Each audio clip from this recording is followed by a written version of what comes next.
Entonces, muy buenas noches, bienvenidos a esta transmisión especial de Libros Sorprendentes. En esta noche de jueves hemos podido coordinar con dos grandes autores de América, juntando el sur, nuestro Uruguay, el sur, el Río de la Plata, con México, prácticamente casi los dos extremos, ¿no? Con el Río Grande, como para poder hablar un poquito sobre revisionismo histórico, sobre nuestra historia, que es conjunta de estos más de 600 millones que somos nosotros, más los por allí, los que están regados por Europa y también por Estados Unidos, que ahí llegamos a sumarnos entre heridos y entre colados, dicen en el Ecuador, unos 800 millones. Así que bienvenido, estimado Jorge McFood, y bienvenido Paco Ignacio Taibó a este análisis especial sobre trabajar la historia y el relato que nos impusieron. ¿Cómo les va? Muy bien, gracias Hugo por la invitación y un honor estar con Paco, Ignacio, obviamente. Genial. Estimado Paco, ¿cómo está todo en el Distrito Federal? Sobrevivimos, en Nación de Sobrevivientes se nota mucho y vamos bien. Este es un momento grande de fin de año para el fondo, donde estamos involucrados en 1000 locuras de cierre del año, bajo la idea de que el año no termina hasta que no termina y no cuando dice el mercado que termina. Perfecto. Yo suelo decir que los procesos terminan cuando los procesos deben terminar, ¿no? No con fechas arbitrarias. Paco, debo decirle que tenemos un amigo en común, que es Javier Lazo, quien fue director del Fondo Monetario. Ya metí al demonio. No le hagas eso a Javier. Javier Lazo, un amigo acá de esta casa también, y a través de él lo conocía a usted o sabía las experiencias en conjunto, ¿no? Él trabajó y vivió esa etapa de la persecución del fondo acá en Quito, que incluso les quitaron la bellísima casa que tenían. Lenín Moreno, con el canciller proscrito, ojalá, de la historia, que entregó a Julian Assange, también les quitó la hermosa casa que tenían como Fondo de Cultura Económica, y ustedes se mudaron a un lugar sumando bancos, se fueron a a la agencia central del ex banco de Filambanco, de los Isaías, que se encuentran ahora refugiados en Estados Unidos y son de la billetera más gorda, ultra liberal, que conspira desde Miami contra todos nosotros acá, ¿no? Con esas cosas raras de la vida, ¿no? Es una historia divertida porque en Ecuador nuestra fuerte zona librera no está en Quito, está en Guayaquil, con las 2 librerías que tenemos activas. Así es, así es. Sí, sí, también me comentó ese tema y que estaban esforzándose y luchando por trabajar y hacer que los quiteños leamos un poco más, ¿no? Y de eso justamente es lo que vamos a tratar el día de hoy, esta noche. Y quisiera empezar justamente con la hermenéutica, dicen, de los términos, ¿no? Y yo quiero leer aquí en este momento lo que para el público que nos están viendo en todo Sudamérica, Centroamérica y también en México, tenemos mucho público en México, qué es lo que significa y qué es lo que Google, el dios Google, define como revisionismo histórico. Así que si me permiten un pequeñísimo segundo, voy a leer lo que sería, a ver si se está viendo la pantalla, sí, acá está. Voy a leer lo de revisionismo histórico y después quisiera sus opiniones sobre qué es lo que consideran ustedes como revisionismo histórico para el público, ¿no? Esto es la Wikipedia. El revisionismo histórico es el estudio crítico de los hechos históricos y los relatos oficiales con el fin de revisarlos y eventualmente reinterpretarlos. Tiene un uso académico legítimo y otro peyorativo. Su uso académico se refiere a la reinterpretación de hechos históricos a la luz de nuevos datos o nuevos análisis más precisos o menos sesgados de datos conocidos.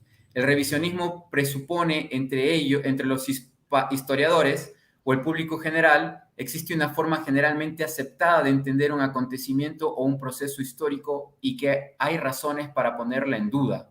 Esas razones pueden ser de distinto tipo: la puesta en valor de nuevos documentos, el cambio de paradigma historiográfico o también el cambio de los valores desde los que se observa el pasado. En los casos de revisionismo no académico o pseudocientífico, suele acusarse a quien lo practica de dedicarse al uso político de la historia y de no respetar la neutralidad y el espíritu crítico en la relación con las fuentes consideradas básicas en el trabajo del historiador. Cabría pensar si existe neutralidad en la historia como objeto de estudio o si en realidad a lo que refiere la afirmación anterior es a la objetividad del historiador. Entonces, mientras leía ese concepto, me acordé de Noah Yuval Harari, ¿no? Que el foro de Davos, New York Times, lo hizo tan famoso con el Brave History of Humankind. Tanto me hablaban en Estados Unidos de ese libro que un día en la Quinta Avenida me metí en esa librería que hay en la Quinta Avenida y dije, deme ese libro porque ya estoy harto que me consideren ignorante profesional de la comunicación sin leer este libro. ¿Por qué razón los historiadores o los que se dedican a escribir libros sobre la revisión de nuestra historia en América no tienen esa misma plataforma? ¿Por qué un Jorge McFood, por qué un Paco Ignacio Taibó no son los bestsellers más promocionados del New York Times, del Washington Post? No se los menciona en la CNN cuando de vez en cuando hablan de libros, como por ejemplo un argentino, ¿no? Oppenheimer. ¿Por qué razón los que revisan la otra historia o la verdadera historia no tienen espacio, estimado Jorge? Empezamos contigo. Bueno, hay muchas razones y no sé, tal vez porque no lo merecemos. Paco es muy conocido, obviamente. En el caso por ejemplo, del último libro más voluminoso que escribí, que tú lo sabes, La Frontera Salvaje, acá en Estados Unidos, literalmente, no explícitamente, pero por ley está prohibido en las secundarias, porque se ha prohibido a todos aquellos que hagan una relectura, pero además no cualquier lectura, porque la historia siempre se está reescribiendo, siempre se ha reescrito desde siglos atrás.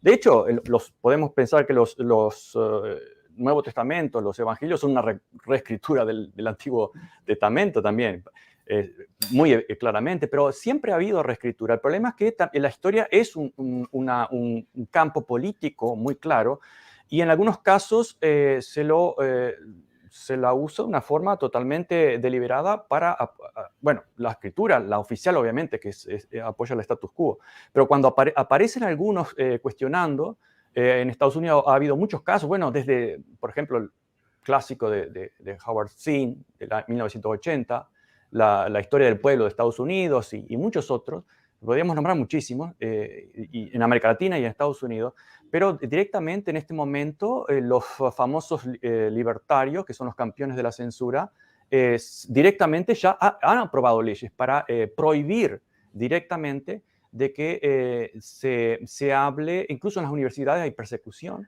de aquellos que estamos exponiendo una historia, por ejemplo, la historia imperialista y racista, que va en total contradicción con la historia oficial estadounidense de fuimos a América Latina, liberamos Texas, liberamos California, liberamos las repúblicas de negros, como decían, liberamos, etcétera, etcétera. Ya, la historia es larguísima, pero una vez que alguien aparece no con nuevos datos, digamos, que la mayoría de las veces simplemente los datos están ahí, las cartas están ahí, los documentos están ahí. A veces agregan documentos desclasificados, lo desclasifica la CIA, lo desclasifica Washington, tenemos miles y miles y podemos leerlo, pero muchas veces no agregan una novedad, simplemente confirman. Es decir, que no hay datos realmente nuevos, sino a veces una voluntad de cuestionar esa historia oficial, y es terriblemente subversiva. Por lo tanto la oficial es política como la revisionista es política. No quiero extenderme más porque estaríamos horas con este tema, pero para mí lo más simple y resumido posible sería eso. De acuerdo. Estimado Paco. Yo creo que rehuyo el término revisionista y rehuyo la definición de Google. Me parece, como dice Jorge correctamente, que todo trabajo histórico es un trabajo que revisa. En teoría, no hay tema no tocado planetariamente por alguien en algún momento. Y sin embargo, el trabajo del historiador es volver una y otra vez a ciertas historias de la historia para convertirlas en una nueva versión y por lo tanto una nueva interpretación. Por lo tanto, el término revisionista no me funciona. La definición de Google se aplica a cualquier trabajo histórico, ¿no? Así como tampoco me funciona la definición que en general creo que Google se fue por el lugar común y no por el sentido común. Lo que a mí me preocupa cuando trabajo en la historia es la combinación de dos factores que me parecen fundamentales para los que escribimos desde América Latina. El primero es la fidelidad de las fuentes lo más seriamente contrastadas y cuestionadas. Durante mucho tiempo la academia le dio un valor fundamental a la fuente escrita y a la cita de pie de página que la avalaba, de tal manera que su texto era avalado por fuentes escritas y estas fuentes escritas se remitían a un dato que todo el mundo podía comprobar. Y produjeron libros tediosos, aburridísimos y muchas veces entrampados en la solidez de las fuentes escritas. Cuando trabajaba en la biografía de Pancho Villa, me llamaba la atención continuamente cómo las aproximaciones previas que habían hecho académicos estaban perdidas en este falso universo de la fidelidad al documento. Cuando de repente encontrabas que se miente con singular alegría lo mismo una fuente escrita que en el titular a 8 columnas de un periódico. Según las fuentes escritas, la batalla de Torreón la perdió Villa 3 veces. Y eso en los periódicos más importantes que se editaban en México. Según la batalla de Torreón, la perdió Villa por razones que explican sus enemigos en informes que rindieron a las altas autoridades del bando que competía. Había que salirse de todo eso. Había que salirse del culto al documento y empezar a ponerle sentido común. Hablando, para no empezar a extenderse en cientos de ejemplos, caminando con Pedro Salmerón por los alrededores de la ciudad de Celaya, él me decía, ha sido interpretada la batalla de Celaya entre Villa y Obregón como una batalla en la que triunfan las trincheras obregonistas. Y me dice, ¿dónde estaban? Recorremos los arcos y las trincheras eran 300 loberas, o sea, agujeros de 1.5 metros donde se metía una caja de balas en el fondo y un indio yaqui con un fusil en la parte de arriba. Era ridículo atribuir el triunfo. A esto se le añadía el alambre de púas. Y cuando sabemos cuánto alambre de púas tenía el ejército de Obregón, este alambre de púas daba para 300 o 400 metros, cuando el cerco que opera sobre la batalla de Torreón es de más de 8 kilómetros. O sea, el alambre de púas no servía ni siquiera para que se tocaran los cojones los caballos villistas en serio. Este culto al documento había envenenado una manera de hacer historia que tenía un segundo elemento, para mi gusto, tremendamente negativo, que era la historia se había convertido en algo de estudio académico en un circuito pecaminoso, que era historiadores que hacían historia para contárselas a futuros historiadores que serían maestros de otros historiadores que harían historia, esta especie de circuito no ampliado que definiría Marx de vez en cuando en broma, era absolutamente pecaminoso. Se había olvidado lo que yo entiendo es el sentido fundamental de la historia, que es contarla para todos o para tantos todos como podamos. Cuando se revisó hace 20 años el programa de estudios de la Escuela Nacional de Antropología e Historia, el programa de historia, se aprobaron 3 cursos de estudios de cómo interpretar documentos del siglo XVIII para atrás, cómo leer. Y no había uno solo curso de cómo narrar la historia. Pareciera como si la historia no fuera un arte narrativo también. Se había eliminado la condición de arte narrativo y lo que se había creado Era un mundo cerrado donde el cual publicar una nota en una revista australiana sobre un tema intrascendente te daba derecho a tener 2 puntos más en el currículum académico. Por lo tanto, para mí el problema fundamental era ir hacia una historia narrativa. Lo narrativo era contradictorio con la profundidad de la investigación, el cuestionamiento de las fuentes en lo más mínimo. Lo narrativo sería incorporar a la producción del material una visión que trataba de contar de la manera más lúcida, emocionante y coherente, con toda la seriedad posible en términos de la investigación, lo que tenías enfrente. Y esto significa aprender de la literatura o del periodismo como artes narrativas para decir, si yo digo que en esta situación había 8 personajes metidos en un cuarto, antes de enlistarlos, los defino y los califico para que el lector pueda saber por qué era importante que estos 8 personajes estuvieran en un cuarto. Y no los acumulo y no los amontono y voy dejando que entren en el orden de la narración. O sea, aprender de la literatura y el periodismo y otras artes narrativas, ¿cómo demonios contar lo que tienes enfrente? Para mí ha sido mi obsesión fundamental. Y en ese caso, yo acepto, no soy un ortodoxo, pero hijo, es que la ortodoxia estaba muy fea, muy aburrida, muy académicamente entontecida, embobecida. Sí. Unos comentarios al margen sobre lo que dice Paco. Sí, es realmente la obsesión de la cita o de la documentación es un juego muy peligroso y a veces muy molesto. Cuando estamos leyendo un libro muy interesante de historia, aparece la nota, te obliga a interrumpir la narración, te lleva a buscar ciertas páginas al fin del libro, tenés que buscar el capítulo, pasas como un minuto más o menos, luego encuentras una cita que te lleva a un libro que no es ni siquiera primera fuente. Entonces es realmente bastante, es un polvo, es una molestia permanente.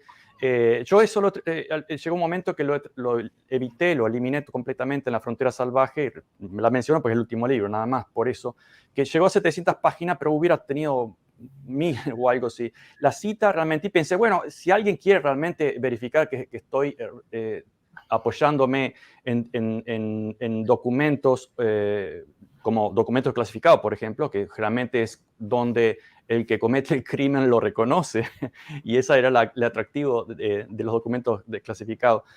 Bueno, que vaya y lo busque, si me quiere creer, me cree.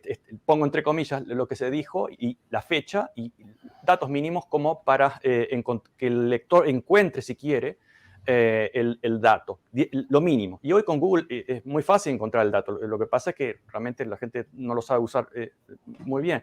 Entonces, claro que la narrativa es fundamental y además encontrar el historiador. Yo no me considero un historiador profesional, pero entiendo que en la práctica el historiador debe ser capaz de encontrar cierta lógica narrativa, lógica de los hechos y de los por qué, ya sea en un par de décadas o siglos, si es posible, meter todo eso en una misma lógica.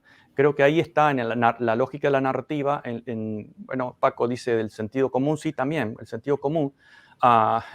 Por ejemplo, ¿por qué Texas se separa de México? Bueno, por el racismo, para reinstalar la esclavitud. Porque luego se quiere separar y dividir, que fue la Confederación fue el único grupo que realmente puso en peligro la existencia de este país, la única vez en su historia. Bueno, por la misma razón, para mantener la esclavitud. Entonces, podemos entender que en apenas 30 años, 40 años, hay una lógica muy clara, pero la historia oficial la cubre con películas, con libros, textos de historia en las secundarias, incluso he leído hasta en las universidades, no, porque en realidad teníamos diferencias culturales, pero caramba, ¿cómo no van a tener diferencias culturales si uno era prorracista y otros querían abolir la esclavitud? Eso es una gran diferencia cultural, pero no se va al grano. Es decir, claro, y nadie vivió ahí. Entonces, obviamente que es una narrativa, usa los mismos instrumentos de la ficción, además que la ficción, pienso yo, es una exploración interior y la historia una exploración exterior en gran medida. Pero usa los mismos instrumentos. Es una narrativa, uno de los maestros de esa práctica, creo yo, fue mi gran amigo, queridísimo amigo Eduardo Galeano, ya desde las venas abiertas, pero luego más adelante con diferentes técnicas, en el cual la exposición de una visión sólida, consistente y muy poética también, estaba por encima del dato, del polvo, de la pequeña viruta de la cita, como decía Paco.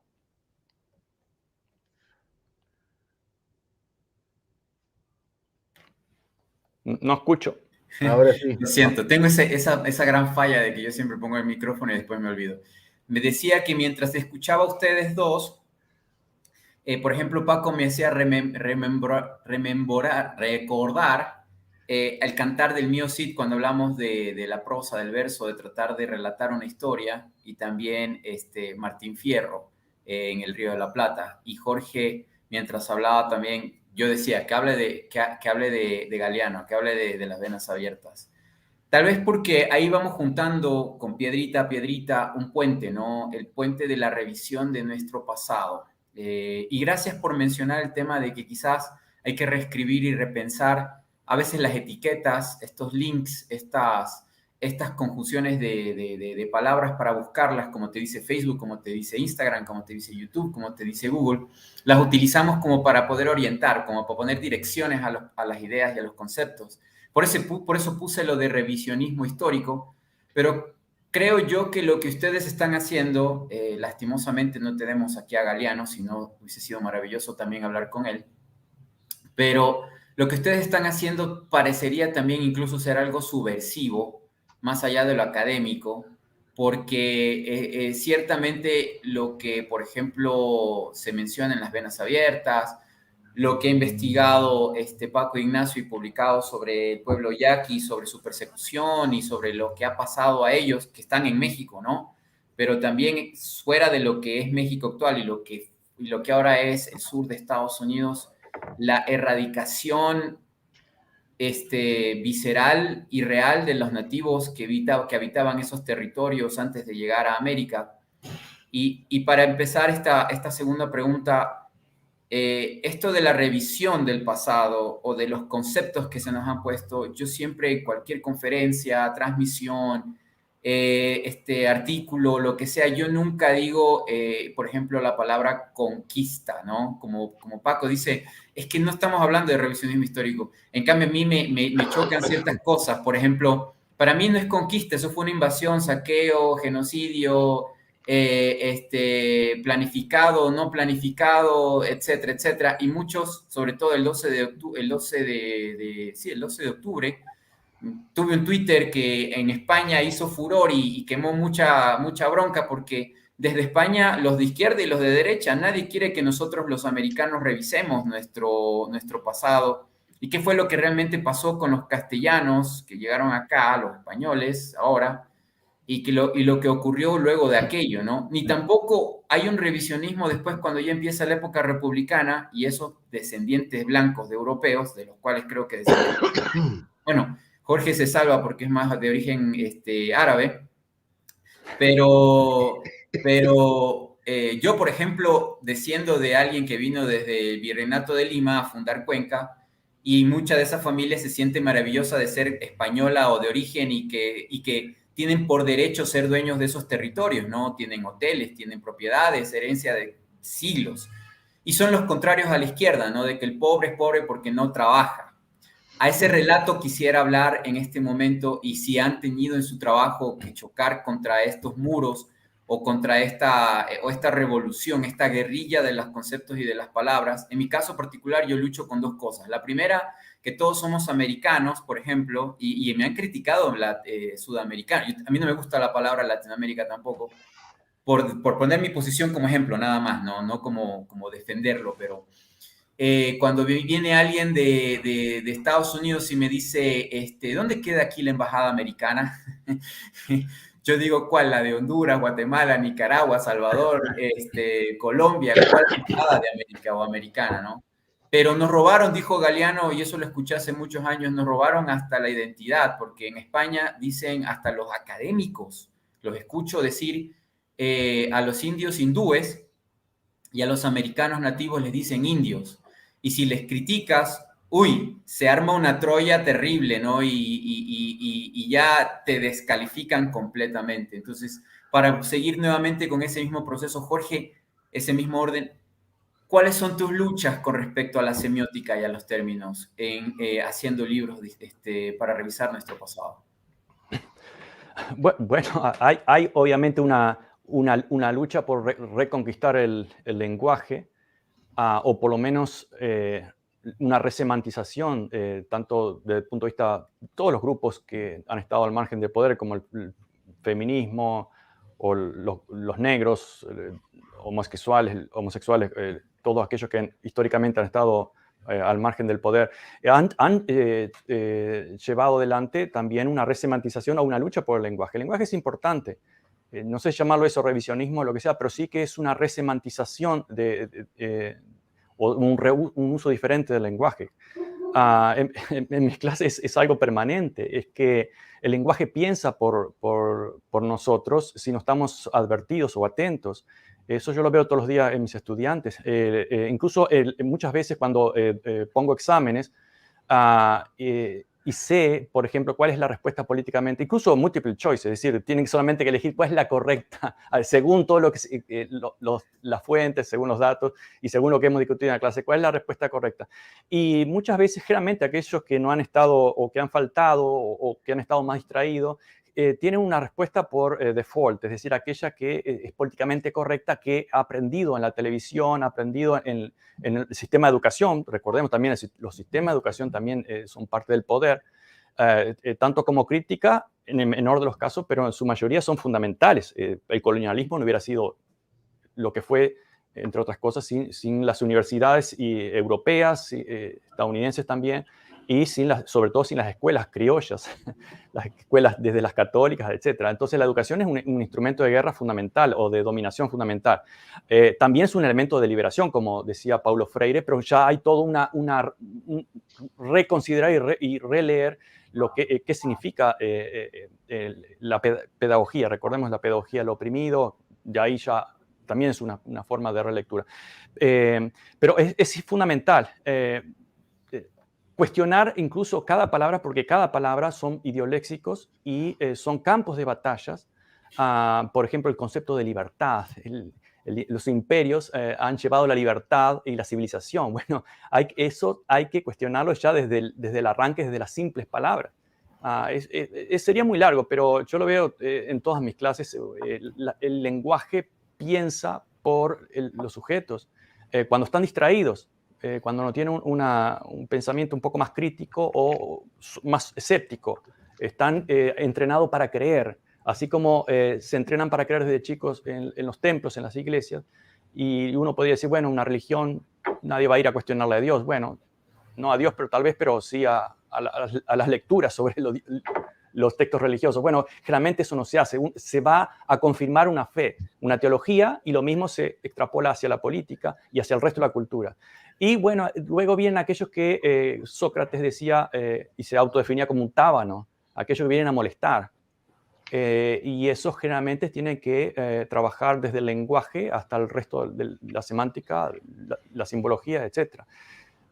Es una revisión, no es una revisión, pero sí es una molestia simbólica, semántica especialmente. Genial, genial. Estimado Paco, ¿cuáles han sido sus luchas de las palabras que ha querido erradicar del lenguaje nuestro en América? Cada vez menos, porque cada vez pierdo menos tiempo dando batallas innecesarias ante el cúmulo de nacionalistas primitivos, racistas enmascarados, etcétera. Es una pérdida de tiempo discutir con ellos. Cuando empecé a trabajar el tema de la guerra de Texas, para mí era muy importante saber qué pasó. Y conforme iba avanzando, iba descubriendo que todas las versiones circulantes en los Estados Unidos tenían un corazón podrido, tenían elementos de falsedad, mentira, esto es mentira, ¿sí? Esto es mentira, esto no es cierto. Desde los grados mayores, como la justificación de la guerra de Texas, como desde el punto de vista norteamericano, como una guerra de liberación de colonos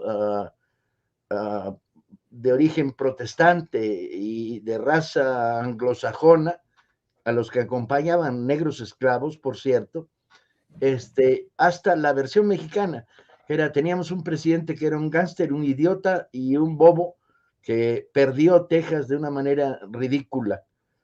Y ibas recorriendo la batalla de San Jacinto, la historia del Álamo, y te ibas encontrando un cúmulo tan grande de mentiras, que el tema era reconstructivo, tienes que volver a contar la historia, y tienes que contarla con una precisión que te da un tipo de análisis de fuentes extremadamente crítico, ¿no? Y un doble trabajo, que es escribir lo que pasó y reírte de lo que dicen que pasó, ¿no? Entonces se volvió un libro que está lleno de sentido del humor enmascarado, académico enmascarado. Como por ejemplo, la tumba donde están los huesos de David Crockett y Bowie, frente a la que estuve, falsa. Esos huesos nunca llegaron ahí. Esos huesos fueron cremados a 8 kilómetros, 7 kilómetros de este lugar. Otra, Bowie, creador del cuchillo, que luego sería uno de los símbolos del orgullo norteamericano, nunca creó el cuchillo. Otro, Travers, el tercer personaje de la trilogía de los héroes del Álamo, era un adicto, uso la palabra correcta, a la prostitución, al engaño, a conseguir dinero de las maneras más bobas del mundo, y lo que más le importó en la guerra de Texas era hacer un uniforme para un pequeño escuadrón que fuera más caro que el sueldo de todo el resto de los oficiales del ejército tejano. Otro, y ahí va, otro, hasta llegar a grados verdaderamente increíbles, como hoy la posibilidad de reconstruir lo que pasó en el Álamo no pasa por el lugar de los hechos, donde solo hay un frontal que identifica la misión. El verdadero lugar que reconstruye el Álamo está a unos kilómetros de ahí, en un set que construyeron Hollywood, que es mucho más preciso y para el cual se emplearon cientos de mexicanos haciendo ladrillo, etcétera, etcétera. Era apasionante la labor de desentrañar. Y otra, Santana era un pequeño canalla, sí lo era, y un militar desafortunado. Pero ¿quiénes eran? El batallón de San Luis Potosí, que recorre 2 millones de kilómetros a pie para llegar a triunfar en el Álamo, y cuando entra en combate es la segunda vez en su vida que han disparado un fusil. Cuando empiezas a ordenar esto, cuando empiezas a poner en su lugar las cosas, y cuando cuentas que el sueldo de un general santanista equivalía al de 400 soldados, cuando vas armando el cotidiano de las contradicciones, cuando cuentas cuál es el papel de los cheyennes y los apaches que están al oeste de Texas y que no tienen una intervención definitoria en la guerra, son observadores, porque les importa un bledo quién gana esa guerra. Ellos están desde hace tiempo cercados por el asesinato de las grandes manadas de bisontes. Cuando vas poniendo en orden todo esto, el resultado resulta tremendamente atractivo, porque es cierto, es una visión desde la perspectiva de las clases sociales, de la perspectiva de los personajes, pero también es una visión desde el punto de vista de la construcción de una narrativa que es falsa, de ambos lados. Y resulta un trabajo historiográfico que produce, en mi caso, un libro que se ha vendido en México y en algunos lugares de América Latina notablemente, pero que no se ha publicado en Estados Unidos. Y sin embargo, es el libro en español más vendido en el Museo del Paso, en la Iglesia del Paso. Esta es una batalla eternamente y se te presenta una y otra vez. Últimamente tengo una inquietud en la cabeza que me tiene perturbado, porque no logro encontrar la fuente que me permitiría sumarme al debate, que es el último libro de Tariq Ali, cuestiona la figura de Churchill durante la Segunda Guerra Mundial, atribuyéndole muchos elementos que lo señalarían como un criminal de guerra. Sí. Hasta ahora, Mis únicas fuentes informativas para tener una visión diferente a la visión heroico-popular del Churchill que defiende la isla contra el nazismo, estaban en una revisión de la Revolución Griega y cómo Churchill interviene como masacrador de la Revolución Griega, con pura lógica geopolítica anticomunista, y la otra era el famoso bombardeo de Bremen. Y tenía una fuente que era muy importante, porque ponía sobre la mesa un dato trascendental, que era Howard Fast, el novelista, que habiendo sido combatiente, no, periodista afiliado al ejército norteamericano, había estado en la India, sostenía una novela que creó caos, lo acusaron de loco, de revisionista enloquecido, sostenía que la hambruna en el este de la India había sido provocada por el gobierno británico para crear condiciones en las que no pudiera moverse a gusto el avance del ejército japonés hacia la India. Esta novela que provocó, entre otras cosas, que el New York Times decía en sus últimos años de vida que Howard Fast se había vuelto loco, ¿no? Era una de las fuentes más discutibles. Quiero leer ahora el libro de mi amigo Tariq Ali para entrar en la polémica y abrirme una puerta para entrar en otras fuentes. No voy a escribir sobre esto, necesitaría tener otra vida y ser más joven, pero sí aproximarme a una visión crítica de esto. Y me pasa todos los días renunciar a batallas inútiles, como renunciar a discutir con ancianitos académicos españoles que están apoltronados desde hace 20 años sobre si la palabra conquista es útil o no es útil.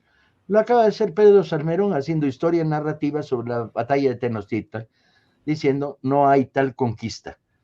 La llamada conquista es la confrontación entre una preexistente guerra en el altiplano mexicano entre diversas etnias a la que se suman los españoles. La conquista será algo que vendrá después, una vez hayan consolidado el poder en el centro, en la vieja capital mexica del altiplano mexicano, hacia el norte y hacia el sur. Yo creo que esa batalla ya se dio, ya la ganó Pedro sobradamente, usando las pocas fuentes que estaba ahí. Entonces, las guerras innecesarias parecieran fundamentales cuando no tienes otras guerras necesarias que quisieras atender, ¿sí? Tienes que atender las guerras que afectan el establecimiento de lugares comunes en una sociedad que te dice, que te explica de una manera incorrecta cómo es el mundo. Me ha molestado eternamente la frase que los mexicanos descienden de las pirámides y los argentinos descienden de los barcos. Sí. Porque es una frase criminalmente reduccionista. Y debo decirle una cosa respecto a eso, querido Paco. Aunque usted no lo crea, yo que tengo familia por allá, eso es un dicho muy dado por allá, que no es políticamente correcto, pero yo crecí, bueno, con la parte uruguaya se mencionaba mucho el tema de que nosotros no bajamos del barco, no somos mestizos, pero ojo, nosotros tenemos, bueno, no me meto ahí, pero hay historia, y eso voy con la parte republicana, que no ha habido un trabajo más extenso respecto a qué ha hecho nuestros gobiernos ya libres del yugo español, como se dice en casi todos los signos, en todos los himnos republicanos de nuestros países, nuestras patrias. En el Uruguay fueron los mestizos los que terminaron de masacrar a los nativos para robarle las tierras. Te la pongo de otra manera, compadre. ¿Quiénes eran los que se bajaron de los barcos?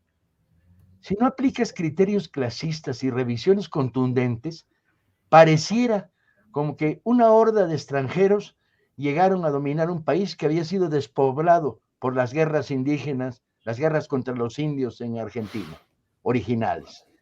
Y cuando lees a un autor como Osvaldo Bayer, te das cuenta quiénes eran, qué había ahí, de qué exilios provenían y cómo se vinculan a la construcción de un proceso social.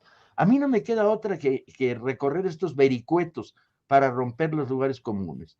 Yo soy de origen español, descendiente por el lado paterno de un obrero soplador de vidrio de Moravia, que se estableció en Galicia, que adquirió tuberculosis y por eso surgió el apellido Taibo, que viene del Teufel, diablo alemán, y luego llegó a Asturias y ahí crecieron.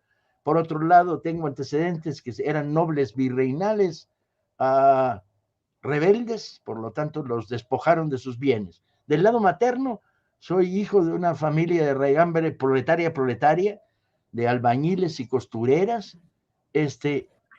y esto un poco me dio un tono para verme a mí mismo y para ver el mundo. Soy un nacionalista mexicano, ferviente, ¿sí? Pero mucho antes y mucho por encima y mucho más allá, soy un internacionalista obsesivo, ¿no? Entonces veo el mundo desde esta perspectiva y trato de que no me nuble la vista a los lugares comunes que genera la derecha o los lugares comunes que ha generado el marxismo neandertal. El marxismo neandertal llegó a simplificar tanto todo que en la simplicidad perdió la capacidad de análisis. Con lo cual quiere decir que sigo siendo de izquierda, pero de más izquierda, no de menos, porque el marxismo neandertal no era de izquierda. Buenazo. Creo que me hizo recordar cuando yo soy especialista en comunicación y cuando hablo con los políticos de cualquier grado o camino, yo les digo, primero soy humanista y donde no soy humanista, soy socialista, soy socialdemócrata, como para que me orienten y no tengan que explicarme las cosas. O sea, lo que dice el internacionalismo creo que es ese puente para decir, bueno, sí, tenemos un pasado donde nuestros antepasados, de lado y lado, en nuestra sangre corren los dos lados. Como americanos tenemos ese complejo tema del mestizaje, ¿no? De que en nuestra sangre está la mezcla de los que invadieron, saquearon, violaron, y también de los invadidos, saqueados y violados o violadas, ¿no? Te añado un elemento, Hugo. Si por mi sangre corriera sangre de oligarca español, me importa un cacahuate, porque no me hago responsable y continuador de esa tradición.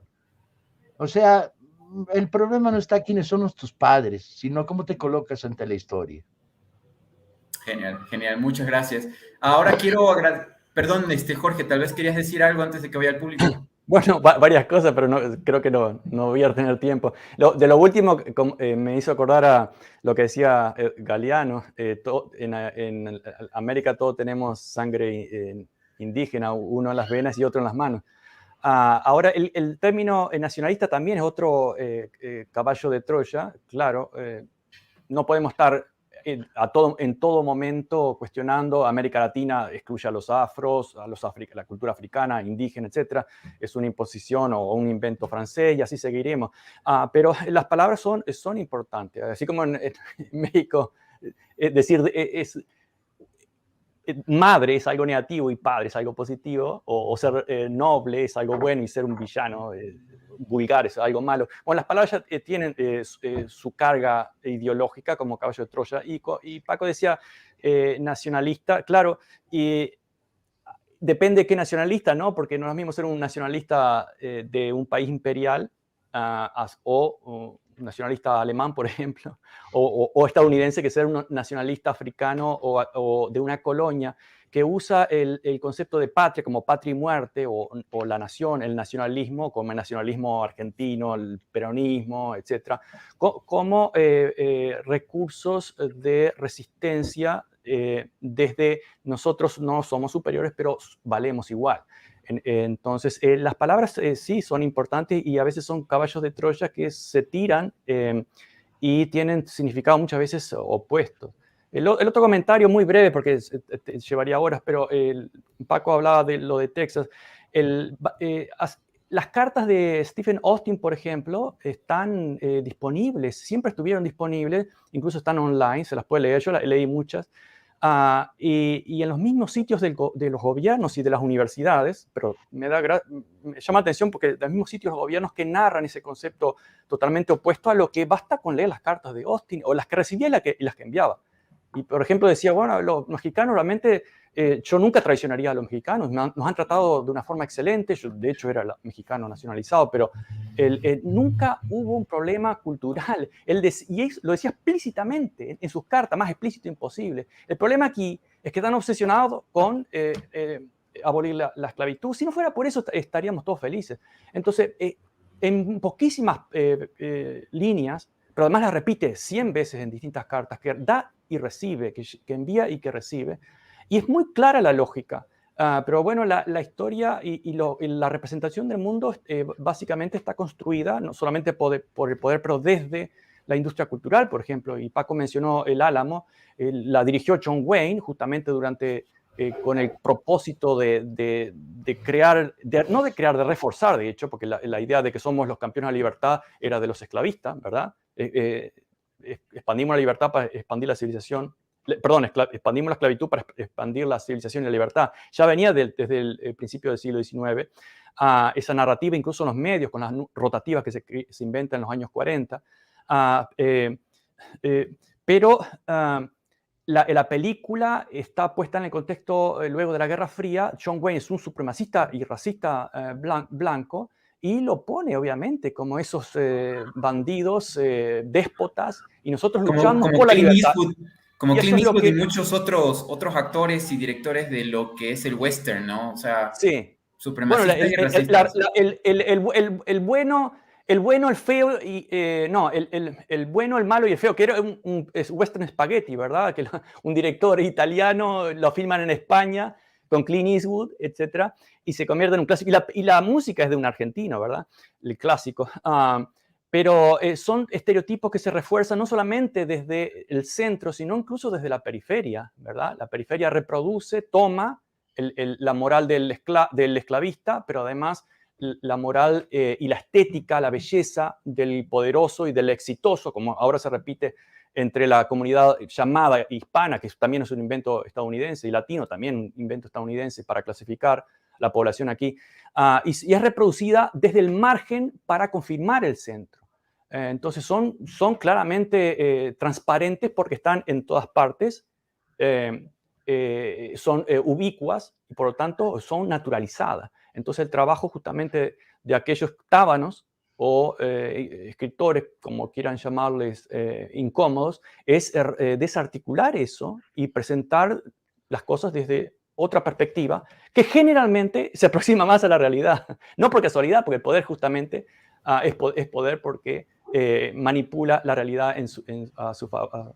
Jorge, te sorprendería notablemente cómo el mito fundacional norteamericano, el verdadero mito fundacional, no es la guerra civil, no es Gettysburg, no es Lincoln. El mito fundacional norteamericano es el Álamo, reproducido una y otra vez. Sí. Además, es un mito fundacional tejano, no norteamericano y falso. Bueno, el cowboy es el mexicano. Es apasionante, porque en el fondo lo que tienes es un tema de geopolítica, que cuando lo analizas cuidadosamente te va a decir, Estados Unidos es un país que necesitó el mito tejano para adquirirlo, para llegar al Pacífico. Sí. Era un país del Atlántico, y solo la construcción de la posterior guerra contra México le va a dar California, y el ferrocarril y la emigración recurrente les va a dar un mito continental. Van a construir un país con visión de imperio a partir de la guerra de Texas, la guerra, etc. Y con un mito fundacional que es absolutamente falso. Para poder escribir el Álamo, me dirás, ¿y tus fuentes? Bueno, evidentemente. Pero además tuve que ver 18 películas sobre el Álamo, colega. No se lo deseo a ningún historiador serio. 18 películas que ahí están citadas al final del libro entre las fuentes indispensables. ¿Por qué se meten a esas cosas? No lo entiendo. Es por eso hago este programa. ¿Por qué se meten a sufrir? O sea, solo hay un aparato, construcción de mitos fundacionales en Estados Unidos. Se llama Hollywood, ¿sí? Y es un constructor ideológico que expande a partir del mito cinematográfico el mito ideológico político, ¿no? Todo basado en una mentira, que es cómo fue la guerra de Texas. Bueno, Hugo, ¿me estás escuchando? Sí, yo lo escucho. Estoy de acuerdo, pero ese mito también tiene un proceso que incluso se toman forma en el Destino Manifiesto. Ven aquella famosa pintura de la mujer blanca avanzando con la tecnología, el progreso, la luz hacia la oscuridad, los salvajes y las bestias. O'Sullivan, John O'Sullivan, que lo inventa en el 46, y es cierto que el objetivo era California. Texas también agrega 2 senadores más esclavistas y rompe el balance en Washington. Ese era fundamental para James Polk. Y para los demócratas racistas esclavistas del sur. Pero luego se fue articulando más esa mitología. En el Tino Manifiesto, O'Sullivan lo dice claramente, las tierras están, del nuevo continente están destinadas a los blancos y los negros deben mantenerse en la esclavitud y obedecer. Los senadores lo decían, lo que queremos no son a los mexicanos, ellos se van a ir, lo que queremos es parte de la tierra. Y como lo explicamos muchas veces, no tomaron todo México porque no querían contaminarse con una raza híbrida, de la misma forma que no tomaron Cuba en 1898, luego de toda la invención de esa guerra a través de la prensa amarilla justamente de Pulitzer y Hearst en Nueva York, que competían por vender más diarios y llegaron a vender 1 millón de ejemplares por día. Inventaron totalmente con una terrible fake news, pero esas fake news también ya habían comenzado con el caso de que los mexicanos cruzaron nuestro territorio, lo dijo Polk en el 44, los generales estadounidenses dijeron eso es mentira, absolutamente, además odiaban a James Polk, Zachary, Taylor, Ulysses Grant, Wilfer Scott, lo dijeron claramente, aparte de decir que violaban mujeres con sus esposos y sus hijos maniatados.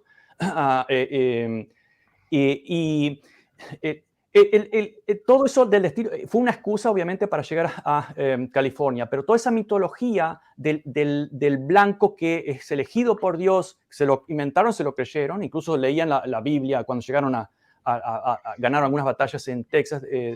Recuerdo el caso de un pastor de Luisiana ante el ejército, leyó la Biblia donde decía, porque Dios dijo, te he dado esta tierra para ti y para tus descendencia, lo cual aparentemente se estaba refiriendo a los israelitas, pero bueno, ¿qué importa? Si el protestantismo separa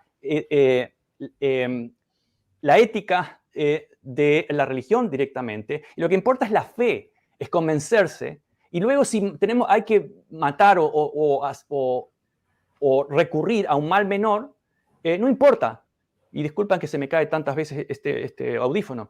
Y eso continúa, esa mitología continúa con el mogul de la prensa. Y no es casualidad que Randolph Hearst, que era el millonario de uno de los grandes diarios de Nueva York, se convierte, luego que Pulitzer muere en el 1914, creo que fue 1914, que también lleva el nombre del premio a pesar de que fue uno de los promotores de fake news y de violencia. No tomaron Cuba, que tanto la quisieron desde Jefferson, como una provincia porque descubrieron que estaba llena de negros y ya tenían problemas con los negros luego de la nacionalización o de la conversión a ciudadanos de los afroamericanos.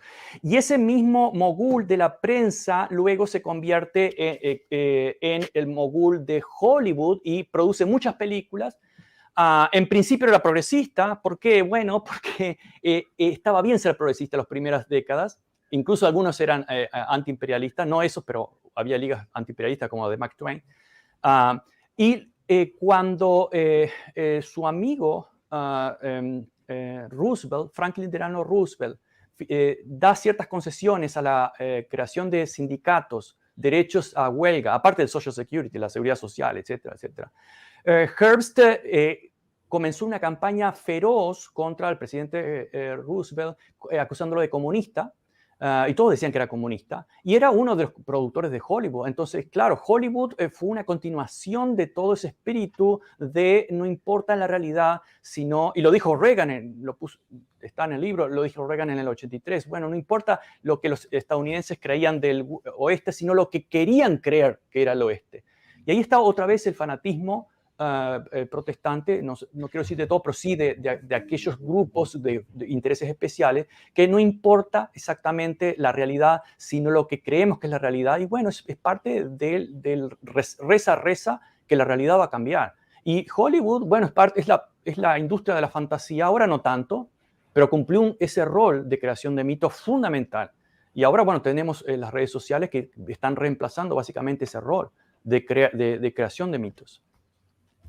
Y redes sociales que nuevamente tienen su procedencia en ese país, son financiados y se los toma de forma estratégica. Recordemos lo que está pasando con Twitter ahora y este señor Musk, que dice tiene un montón de documentos de cómo se trabajaba internamente para censurar ciertas opiniones y se imponía en los tuiteros, sobre todo, la opinión política que le convenía a la empresa y a los aliados de la empresa. Ahora, para irnos ya terminando, quiero agradecer a las personas que han ido y viniendo y que hacen preguntas. Este espacio justamente la hago de esta manera en vivo para que pueda haber preguntas y la gente pueda conocer a los autores y pueda tener esa relación. De hecho, hay muchos escritores acá, acabo de ver algunos, la verdad, entre los que está del público hay autores, directores, escritores, así que sería muy malo que yo no los mencione con sus preguntas. Eric Suárez me dice, pregunta, Taibo, ¿qué opina de las historias que ponen a los héroes nacionales como violadores sádicos? ¿Qué tanto de verdad hay en eso? Héroes nacionales de México, ¿no? Lo pone aquí y eso me lleva a esta última parte de la liberación de América, que es también parte del título de esta transmisión. Y ustedes han mencionado muchísimo todo esto del discurso organizado. Yo trabajo en comunicación estratégica. Mi trabajo es imponer un concepto, una idea como si fuera realidad, si es que me pagaran hacerlo. O también decir la verdad tal cual es, como la verdad absoluta, ¿no? Presentarla como lo que es. Pero en nuestra América, ciertamente lo que dice Paco Ignacio respecto a, habría que ver quiénes fueron esos que se bajaron del barco, quiénes fueron aquellos que llegaron a estas tierras y cuál fue la interacción con los nativos que había acá, o había o no había, o era territorio vacío, etcétera. Y hay demasiada historia y demasiado para revisar e investigar. Ejemplo, cómo se mataban a los nativos, que habían muchos en Bolivia y en Perú, que era prácticamente incluso a veces se realizaban cacerías de indios, porque había que erradicar la población hasta un punto en donde ya ellos se pudieran amansar con los animales salvajes, ¿no? Domesticar, se los domesticó ciertamente. ¿Cómo realizar esta liberación, esta limpieza usando la pregunta justamente de Eric Suárez? Es la pregunta que yo les pongo antes, que la piensen antes de seguir leyendo. Yo quisiera agradecer a Paco Taibo por no dar pie atrás, dice acá Edmundo Vázquez, por no dar pie atrás en la promoción de la lectura, por no dar pie atrás en la promoción de la lectura desde México hasta la Argentina y darle un aire fresco al Fondo de Cultura Económica. Muchas gracias, Edmundo Llanes, dice a Paco Ignacio. A Albaida, Marcelo Guillo la recoge en su libro Nada por lo que pedir perdón. No sé, supongo que escribió algo antes, se pasan mucho los chats. El robo, el grano al Cachemira para dárselo a los soldados ingleses en el norte de África. Se está refiriendo a lo que hizo Churchill.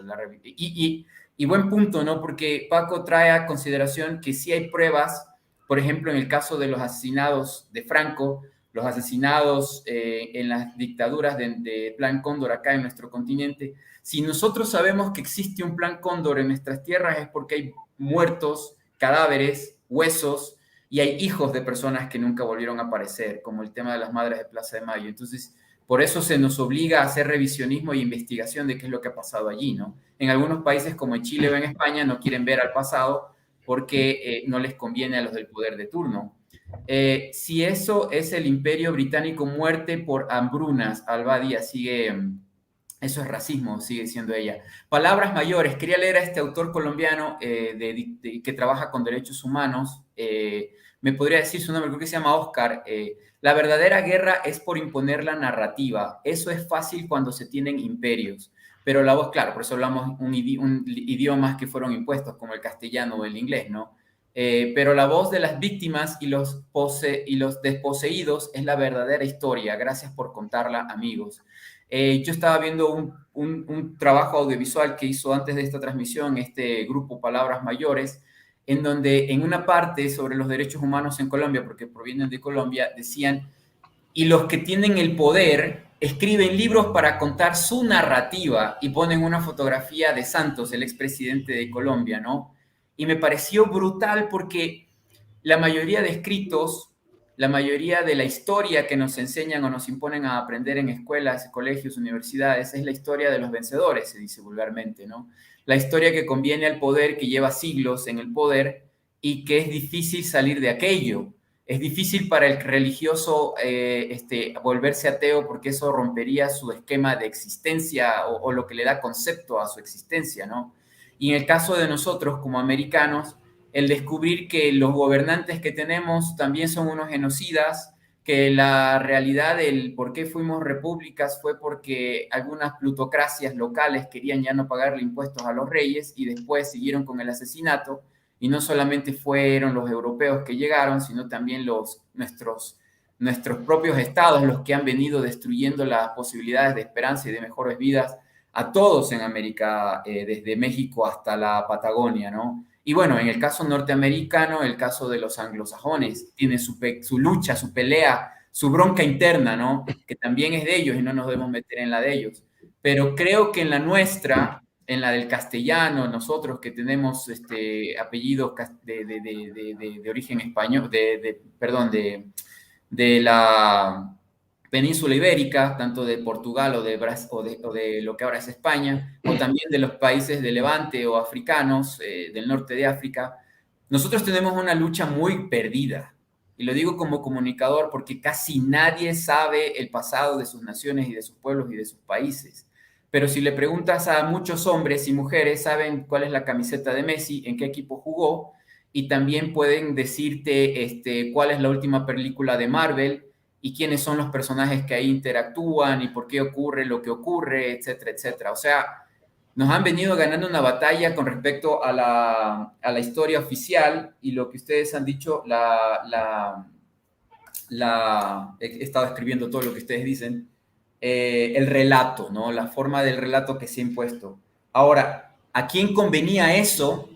¿Y qué nos conviene a nosotros como americanos? Perdón, Paco, que te mete en una pelea que a lo mejor no quieres pelear, pero a mí como alguien que es padre de niños pequeños, y creo que Jorge también, todavía somos idealistas y queremos, en el caso mío personal, quiero un futuro distinto a los que vienen, es decir, una libertad de las mentiras, o sea, que sean libres de estas mentiras con las que me he tenido que enfrentar yo ya en la academia, ya en la investigación, ya en la lucha política y comunicacional. Oscar, la batalla por la historia es una batalla que está viva, absolutamente viva.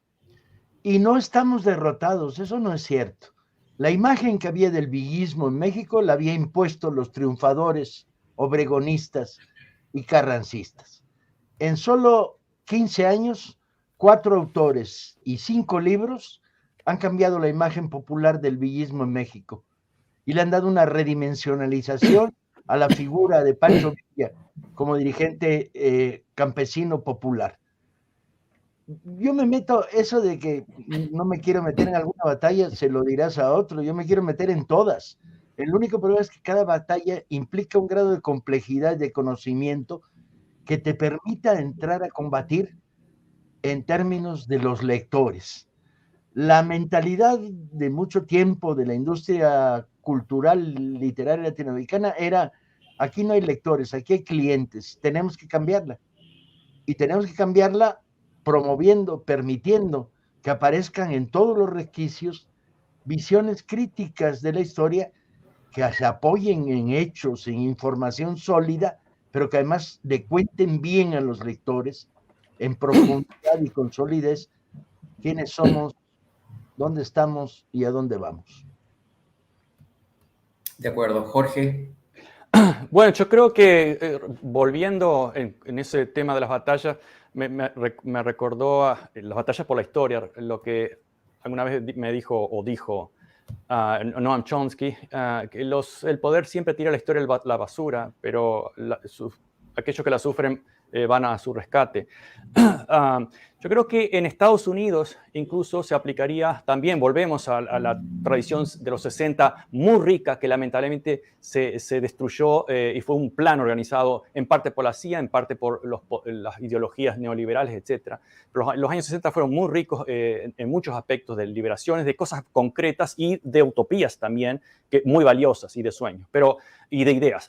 Desde Frantz Fanon en los 50, a Paulo Freire y la teología de la liberación, varios pensamientos llamados de liberación, algunos más idealistas que otros, pero tuvieron un efecto importantísimo. Y todavía vivimos ese crédito de la misma forma que económicamente vivimos en los años 80, con el reaganismo, el thatcherismo, etc. Entonces, en el caso y también se cuestionó opresor, oprimido, eso es muy antiguo, no sirve. Existen opresores y existen oprimidos en muchos aspectos y podemos verlo. Pero desde el punto de vista, por ejemplo, de Estados Unidos y de América Latina, Estados Unidos se aplica, me gustaría aplicar, y creo que se aplica, lo que decía Paulo Freire en Pedagogía del Oprimido, publicada en el 68, 69 en Montevideo, en primera en español, y decía que la obligación de la liberación está en el oprimido, en luchar por esa, obviamente, además es práctica, el opresor no da beneficios si no es para negociar o recuperar alguna área perdida. Pero al mismo tiempo, no solamente está la obligación de la lucha por la liberación en el oprimido, sino que también la liberación del oprimido es una liberación del opresor. Y eso yo lo veo acá en Estados Unidos claramente. Es un país lleno de gente triste, amargada y enojada. El país más rico y más poderoso del planeta tiene una bestialidad en gente homeless, sin techo. 100.000 personas mueren por drogadicción. Es un caos en muchos aspectos y podemos decir que a veces, y la política, desde la época de los griegos, ya se saben, cuando los imperios empiezan a declinar, las políticas se vuelven caóticas y absurdas, se están volviendo caricaturescas incluso acá. Pero la liberación de los oprimidos, de las colonias, de las clases, de lo que quieran llamarle, es una liberación del fanatismo, de la falta de libertad del opresor. El opresor también, en cierta forma, es un oprimido. En el caso de América Latina, solamente desde el punto de vista latinoamericano, obviamente que la primera estrategia general es la unión, pero la unión con independencia. No, los países latinoamericanos lo que en la Guerra Fría se llamaba Tercer Mundo o África, que están en una situación mejor que antes, no pueden realmente ser independientes si no se unen. Entonces hay una especie de paradoja, unión e independencia. Y en América Latina el mayor capital para esa unión no está en los mercados. Esa mitología que se la impuso también al neoliberalismo, que se crearon el Mercosur, el NAFTA, etc. Está bien, estamos todos a favor del libre mercado, pero el problema es que nunca hubo libre mercado, sino libertad del poderoso. Y el gran capital latinoamericano es que en esa enorme, fantástica, bellísima diversidad, que va desde la diversidad de México, incluye Estados Unidos también, en muchos aspectos, como tierra latinoamericana, hasta Argentina, con una gran diversidad cultural, pero que hay un entendimiento que se ve muy claramente en América Latina, incluso acá en Estados Unidos. Una persona que es de Uruguay como yo o de Argentina habla con mucha facilidad y con mucha complicidad cultural, no solamente lingüística, con un salvadoreño o un mexicano, etc. Hay un gran capital capital cultural para construir esa unión, pero obviamente que ha sido la estrategia de los grandes poderes, la balcanización, la fragmentación al mismo tiempo que ellos procedían por uniones. Para resumirlo muy brevemente, y sé que se nos terminó el tiempo. Perfecto, gracias. Tal vez, Paco, ahora que existe la salvación, la tabla de salvación de nosotros en el sur, en cierta manera, y en los análisis geopolíticos siempre me preguntan, parece que México es el que está salvando cuando todo se está yendo perdón la palabra, al carajo acá en el sur. Hay un país que está permitiendo que puedan refugiarse los librepensantes o los que quieren romper los esquemas que ahora se están rompiendo. De hecho, no había visto algo como el pueblo teniendo gobernantes más cercanos a su imagen, a su ideología, a su pensar, y por eso el ejército sale a las calles. Se repite lo de los 60, querido Jorge, pero acá y es muy beligerante, es muy reaccionario el poder, utilizando ahora, tanteando primero con el poder judicial, ¿no? Y persiguiendo y amedrentando, etcétera. Pero de repente tenemos estos contratiempos, esto para ellos. Y este México que surge ahorita después de una pesadilla. ¿Cómo liberar las mentes y cómo estás haciéndolo tú para que por lo menos yo desde acá donde me encuentro pueda compartir esa información, querido Paco? ¿Cómo poder tener esa liberación de América no como territorio físico, sino en las mentes, en los corazones? Lo que pasa es que es muy peligroso sacar los recetarios de cocina de los viejos manuales. Hay que hacer el nuevo manual. Hay un cambio en la correlación de fuerzas en América Latina.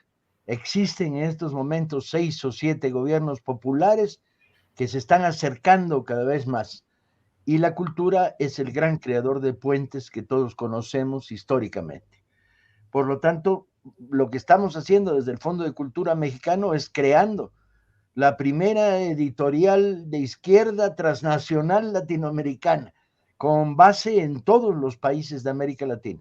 Estaremos muy pronto, por cierto, en Uruguay, ya entramos en Paraguay, entramos en Colombia con todos los trenes, estamos en Ecuador, estamos en Argentina, estamos en Guatemala y favoreciendo la publicación de materiales que vayan haciendo de un continente disperso un continente intervinculado.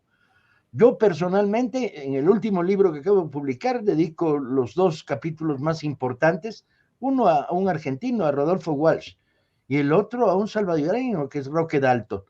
Creo que tenemos que tender puentes, y los puentes son información, conocimiento, y en el caso de la historia, profundidad.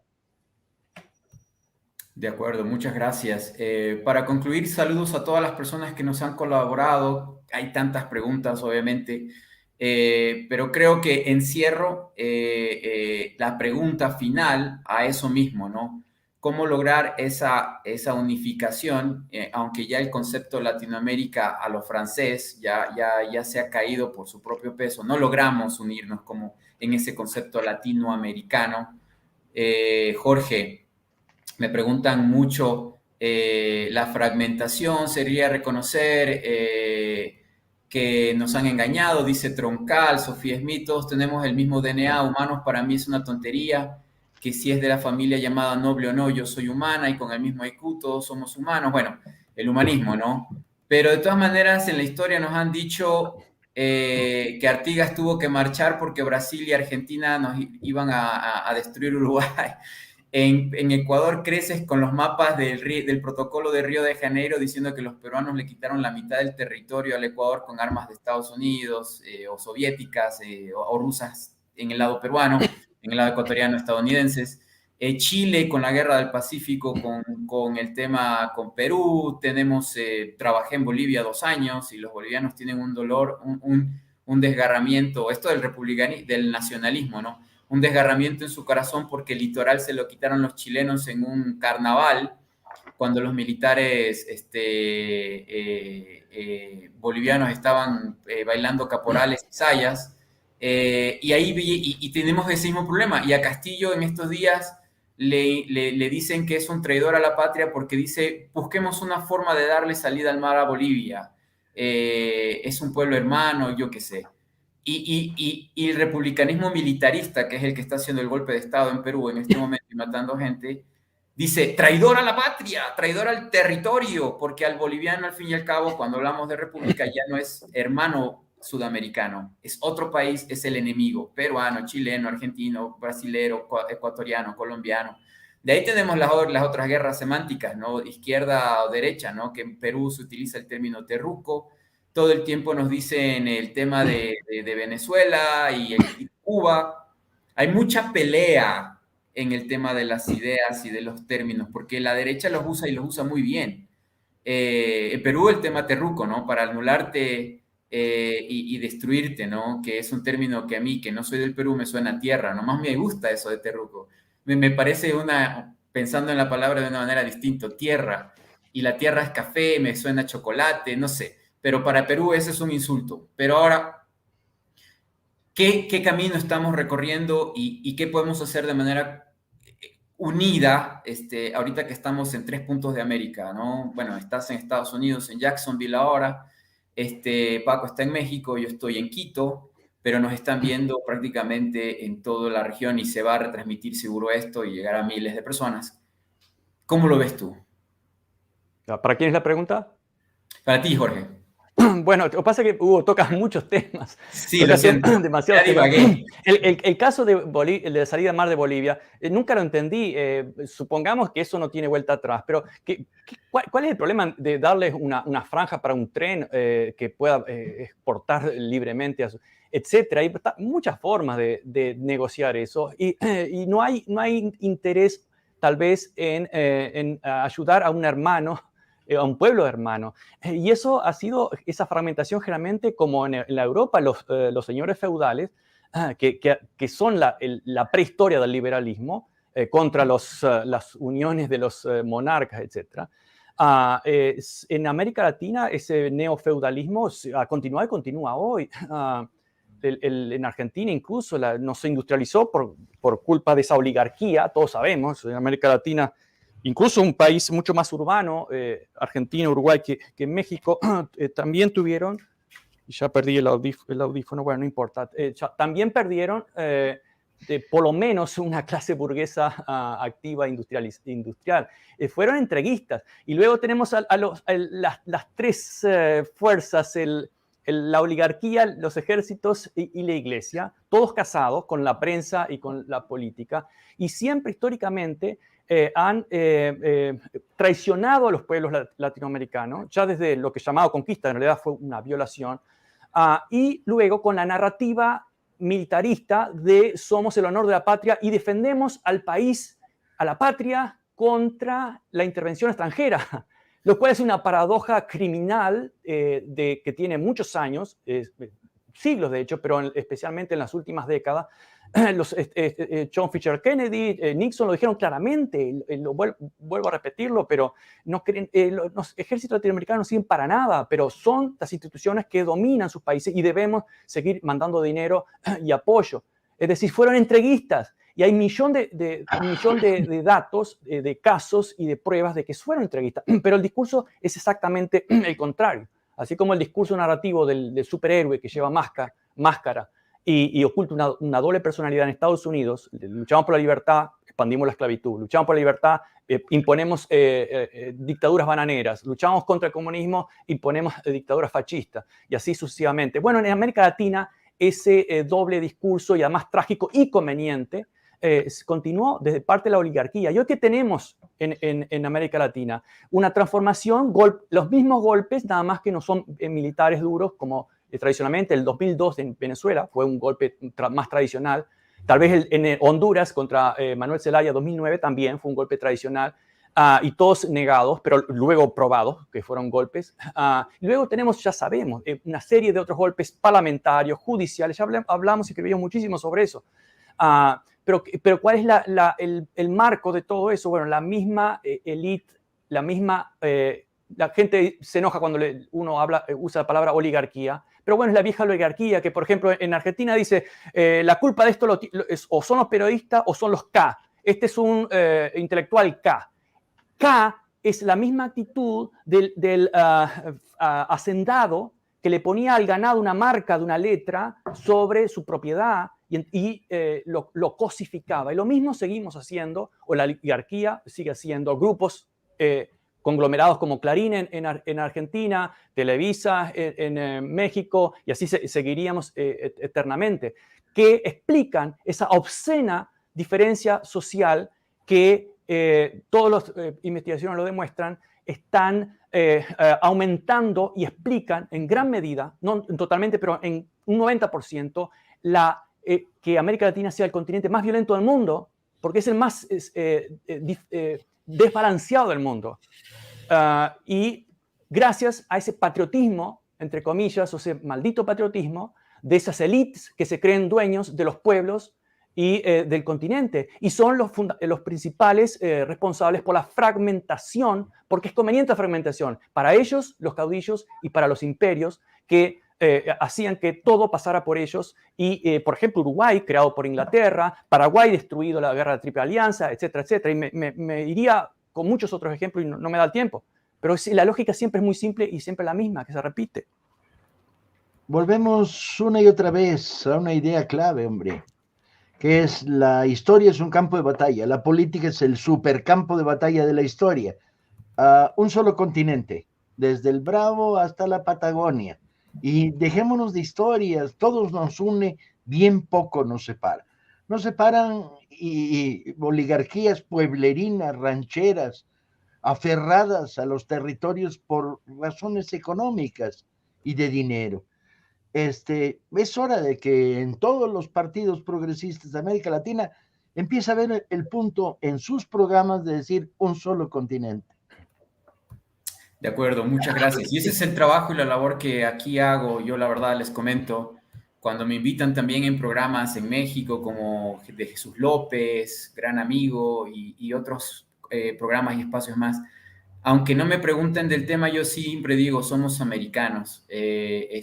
Jorge, Hugo y Paco, representando a México, aunque sé que tiene un origen más por allá, por de ultramar, pero creo que en su corazón es tan igual que nosotros, nacidos en estos territorios. Somos americanos, somos de Abya incluso, para no usar eurocentrismos incluso.